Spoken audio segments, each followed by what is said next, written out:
Hello, good morning guys. Malitang lagan no. So may buntag, happy Saturday sa tanan guys. Nagluto kog sinigang na ko ano na baboy. So naman tay tanom-tanom din na nga gulay guys. Kita ka na.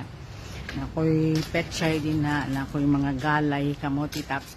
So manguha ta no. So para makales tag gasto sa to ang ginaluto. Magkugi ta mananom og gulay kung dako inyohang lataran sa inyohang balay. So, guys, ubalik ko ninyo manguha o kanang gulay, petchay o kanang galay.